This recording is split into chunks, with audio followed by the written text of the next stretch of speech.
Расте бројот на македонските лекторати во странство. Нивната мисија во изучувањето на македонскиот јазик е од огромно значење, бидејќи преку нив се шири македонскиот збор во светот. Во моментов има 11 активни лекторати, најстарите се во Букурешт и Париз.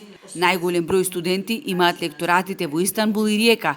На филозофските факултети во Љубљана и во Загреб, како и на Универзитетот Ломоносов во Москва, 50 години се изучува македонскиот јазик како главен предмет.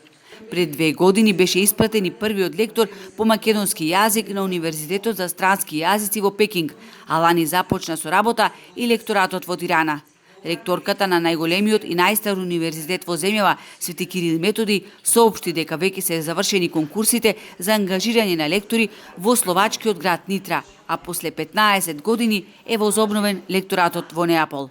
Македонскиот јазик, како што кажав, е меѓу 230 јазици на лингвистичката мапа, познат, признат од страна на Обединетите нации, кодифициран пред 80 години, така што негирањето на јазикот е пред се проблем на оние кои го негираат. Македонскиот јазик постоел и ќе постои.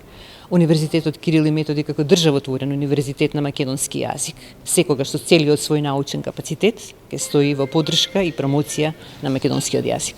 Тоа значи дека таа македонистичка мрежа уште повеќе ќе се шири како конзистентна, студиозна и стабилна наука и воедно таа наука на најреномираниот универзитет Свети Кирил и Методи во Скопје значи дека е најголема потврда за македонскиот јазик, а всушност и потврда за македонскиот идентитет. А сето ова докажува дека не имало од праискона, бидејќи сме земја и традиција на исконите, ќе не има.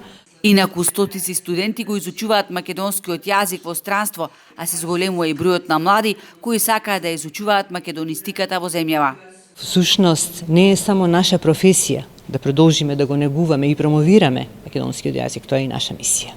Она што сакам да го кажам е дека посетувајќи ги лекторатите низ повеќе градови каде што ги имаме, нашите сознанија и информации се дека бројот на лица кои што го избираат да го слушаат и изучуваат македонскиот јазик е во пораст. Меѓународниот семинар за македонски јазик, литература и култура, кој по 58 пат се одржува во Охрид, е многу значаен. Низ него поминале повеќе од 5000 македонисти, историчари, слависти, кои што потоа, кога ќе се вратат во своите матични држави, го шират изучувањето на македонскиот јазик и на нивните универзитети.